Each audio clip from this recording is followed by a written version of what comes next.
Right, Scarlett Parade, I know where you're from. Tell the listeners. We're from the Isle of Man. Yeah, a tiny little island in the middle of the Irish Sea. Amazing. How far is it off the coast? Do you know? It's... What is it? I don't. I really don't 60 know. miles to Liverpool. Is it? I know that on the boat. 80 pounds. Right. So it's quite a way, isn't it? It is. It's quite not a swim. Not a swim. It's definitely not a swim. No, not like the Isle of Wight. No, it's a little bit trickier. Yeah. And we were going to go. My other half said to me in just a bizarre kind of, I don't know why, a few weeks ago, why don't we go to the Isle of Man just for the day for a laugh over the summer while we're off work? And I was like, yeah, great. So I googled it and I was like, 80 quid to get there and back. Yeah. Like on foot. It's horrendous. Well, what time are you looking at? Because if it's with racing going on, then it's always expensive. Oh, right, okay. Yeah, it's famous for its motorcycle races. Yeah, of course. And they're putting more races on throughout the year, so... Oh, are they? So it's not just the TT, whatever they call it? Not just the TT, no. I think it's I think the Steam Packet, the ferry service, are actually sponsoring races, enabling them to up the price. To up the price and get more people using them. Controversial. Let's get more controversial. It's not the safest of places to do it, is it? I mean, there's a lot of deaths, isn't there? There is, yeah. It's How do you crazy. feel about that as kind of, being an islander without wanting to make you sound weird? Yeah, I think it's like the more popular it gets, the more attention that'll get. Because, like, if you compare it to the F1, say, for instance, where, I think there's only Jules Bianchi. Yeah, recently. I mean, that makes world news when a rider in the F1 dies, but every year in the TT, 4 or 5. It does, and I mean, even in the, I've got to be honest, I don't watch Northwest Tonight that often, but I see some of the Facebook stuff go out, and okay, they mark the moment if somebody dies, but it's not even a story. No, and it does seem... It seems weird, a bit staggering for a sport. It is. If it was hockey, if it was rugby, if it was cricket, if it was swimming, whatever, you wouldn't really accept it. But I don't know. I guess it's only so safe you can make motorcycle racing around country roads, essentially. Yeah. Well, town roads as well, and some of the Manx roads aren't the best. Like little cambers here or there that can catch people off guard. The bikers would all say they know what they get into, and they do every year. It's the mentality of the people that do it. Like, sport. it's to them, I guess, the ultimate challenge. What does it mean to you, though? I mean, living on there, when you got all this going on. 2 weeks of mayhem. Yeah. I don't really like the TT. My mum was always... You can't go on the roads, can you? I mean, they close. No, it's crazy. It's better now than I think it used to be, because they used to always put the like messages up to drive on the left side of the road, because in Germany they drive on the right, and it's very popular in Germany, so they always come over on the wrong side of the road. I've never really noticed it being that dangerous since I've been there, but we were always kind of a little bit sheltered from it. Mum never wanted me to get into the TT in case I liked it and tried to, race or whatever. I've got a whole thing about motorbikes which would take way too long to explain to you, but it's just kind of one of those things you just think, no. It's good for the music scene, though. I will say that. A lot of good bands come over. And, right, okay. We've done a few gigs recently at the TT. Of course, you've got audiences that are there at night and they want to do something. Exactly, yeah. I mean, the island's population doubles. 1 year we had the Who come over in my previous band. We opened for them, so that was amazing. So, yeah, that is pretty amazing, isn't it? We treat the TT as sort of opportunity in the music business for us. So. Yeah. Well, look, thanks for coming over to the UK now. I mean, you're sort of passing through, really. We had a chat on the phone the other week, and great to have you in tonight. It kind of worked out well, but you're heading down south to Kent. We are, yeah. We've got a balcony show. I forget who that's with, which is terrible of me. It's all right. They won't be listening. Don't worry. Oh, good. Yeah. But yeah, we're going down for that in the middle of September. Right. So we'll hang out and maybe do a few gigs around. So you know some people down there, or?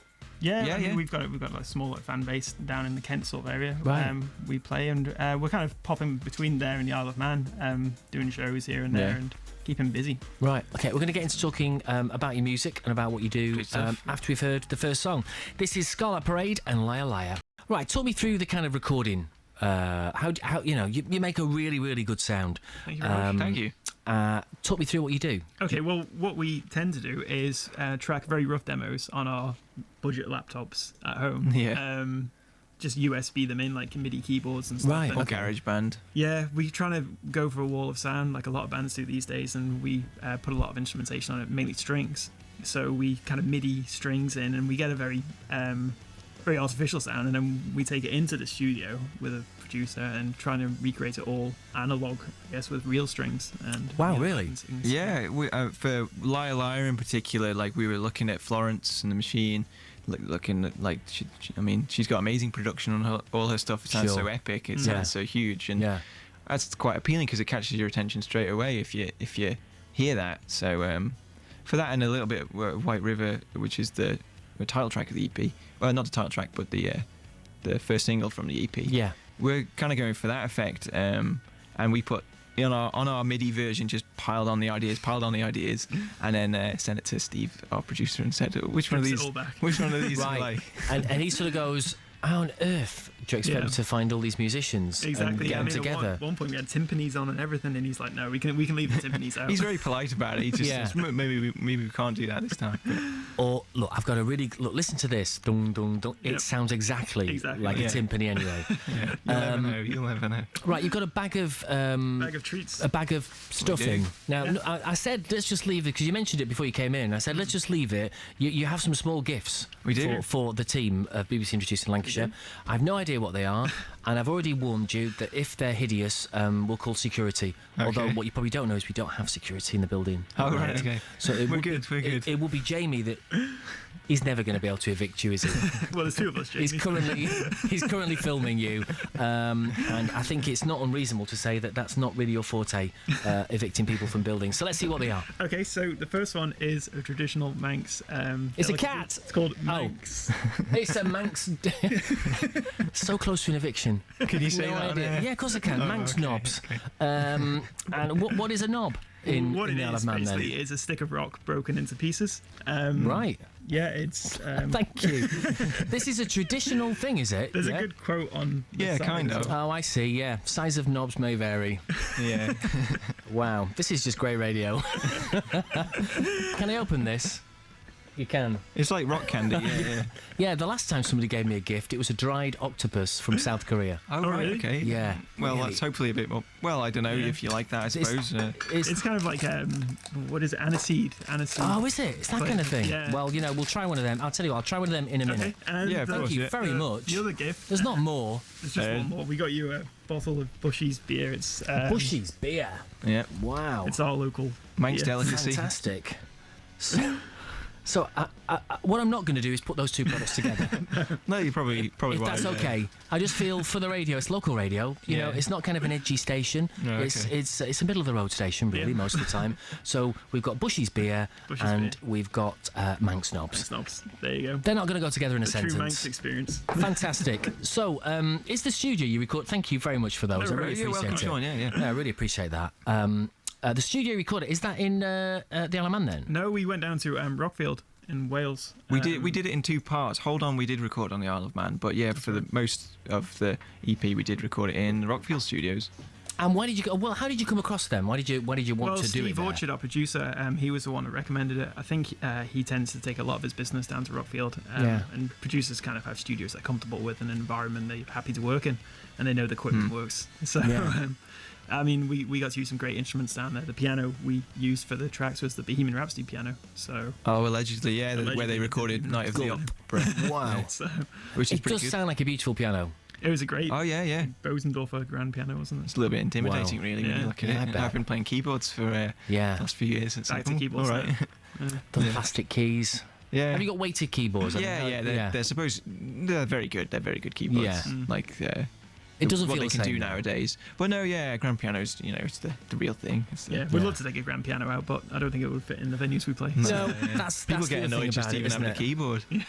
Yeah. Trying to drag them up the stairs of these small venues. Yeah, we used to have a Clavinova. People used to comment it looked like a coffin. We were just carrying a massive coffin to the stage. It's not a portable instrument, and we have to screw it in every time we get there. Well, look, I'm going to play the next song now, and this is the first song that I heard from Scarlett Parade. It's BBC Radio Lancashire. It is 9:06. So we've got a couple more minutes to chat with Jeff and Adam from Scarlett Parade. And I'm taking the beer, and looks like Jamie and Gareth are having the Isle of Man knobs. And I think we better end that conversation there. So, you're heading to Kent. How often do you gig? I mean, do you get to gig over here much, or is that something you want to do? Yeah, as much as possible. We tend to go to London to perform more often than not. We haven't actually performed on the Isle of Man yet. We just haven't had the chance. Every time we go back, we're in the studio. So last time we did one do a bit of gigging on the island, but we're trying to at the minute do like more material. So yeah, when you're in the studio, just I don't know, it's like a black hole for your time. It's just everything. So, the modern way for musicians seems to be get your material out there as much as possible. Sure. We're fortunate to have a great guy back home on the island, Mark Cleater at Manx Sound Studios, who lets us use the studio for free. So wow, amazing! Much more than that. That's fantastic. That's a proper community. You got guys like that. That's exactly it. Yeah, no, we're very lucky to have people like that helping us. So yeah. So. I try and talk about the business of music, the music business with bands. Some bands, as they come in. Yeah. Is it still business? It's tough, yeah. I know. Is it just a voluntary activity? It's tough, isn't it? I mean, do you kind of have a thought as to your direction, as to how you may make a living out of this, or as to how it may work for you? Have you got kind of goals that you want to achieve? What's in your heads about the business side? Yeah, well, I mean, I guess it's always a... well, I don't know. It's kind of different from when we started. Like when we came down here, it was about 4 years ago, and I was certainly a bit naive. And yeah, like now I think you can make money from music in a lot of different ways, which is quite good. But it's also so competitive and so, I mean, aggressive almost. That like publishing is a great avenue to go down, and I think for our direction, that'd be an avenue we'd really like to go down. Like we do have a. Like it's quite a publishing contract, but I don't know what it. Like licensing. I mean, we'd love to make a living at music. I mean, that's the ultimate goal. At the moment, all we can do is keep writing and put material out there and see where it takes us. Yeah, hope for the best. Yeah. So, like, I mean, when you say publishing, obviously, played on the radio. That's the publishing side of it. Thank you very much for that. You get some telly stuff. That's kind of the publishing side of it. Yeah. Really, it seems to me like syncing and getting your music synced. Yeah, that's exactly right. Yeah. In terms of commercial products and adverts and films and television programs, and I hear your music doing that. I hear your music sort of complementing that kind of thing. So yeah, thanks. You need something set up for that. Are you there with that? We do have a partner in America. We are Rocksteady. They're looking for opportunities for our music at the moment. Yeah, that's exactly what they're doing, like the sync opportunities and stuff. But again, it's like so competitive. It's so difficult to even get those opportunities. That I don't know. Maybe it's a bit of a lottery or whatever. But yeah, I mean, we feel that the music would suit it naturally. Of course. Yeah. I suppose everybody probably does. But. Like if that came off, then that would be great. I mean, back in the old days, I was sort of selling out, but I mean, right when we started as well, we had a conversation about that, saying, "Oh, we don't want our music on adverts. We just changed. We'll sell the albums. We'll sell the albums as we sell the singles and stuff." I mean, it's got to be sustainable at the end of the day. It has, and unfortunately, people don't buy music much anymore. Don't, and you can. What is it? I think it's £5,000 for about 1 million streams on Spotify. Yeah, I have no idea what Apple is, but it'd be about. We have the same. a video doing fairly well on Vivo. I mean, I think the revenue that's created is £5-10. It's nothing. Yeah. For thousands of views, but no real revenue. I mean, we made a decision a while ago. This is what we want to do with our life. We want to be musicians and put music out there and write music. It's just what we want to do. Yeah. So you've got to accept the it's rewarding. Yeah, exactly. It's rewarding in itself. Like as long as you like doing it, as long as you enjoy doing it, then it's well, I suppose as long as you can afford to eat, but it's its own reward, so to speak. And well, look, you've got this creative thing going on. That's you've got to get that out, haven't you? However you do it. Exactly. Yeah. That's your muse. That's what you need to do. So you're doing that. I mean, the only example I can give you is a band from about 10 years ago turned down the opportunity of a mobile phone. Kind of deal. The song was brilliant for an advert. And when they get the lead singer, sort of, these people won't have been heard of since just about, but they had their kind of moment in the sun about 10 years ago. And I interviewed him, and I said, "Look, you've turned this thing down," and he convinced me that it was the right thing to do at the time. Yeah. And nothing happened for them since, and you just think, wow, that could have been on rotation. Yeah. It was a great hook line. It was a great tune. 30 seconds of it on ITV, on Channel 4. For months, because it was a big spending campaign. That's what you need as a band. You just need to get your music and out there. For me, it's not about the money. It's not about the fact he turned down 15-20 grand to do it. It was just the fact that the exposure. Yep.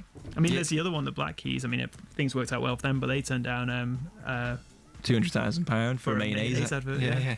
For what advert? Mayonnaise advert. Wow. Really? Mayonnaise advert. I mean, things worked out well enough for them, but I mean, they've even said since that they wish they had took that. Yeah. Families do.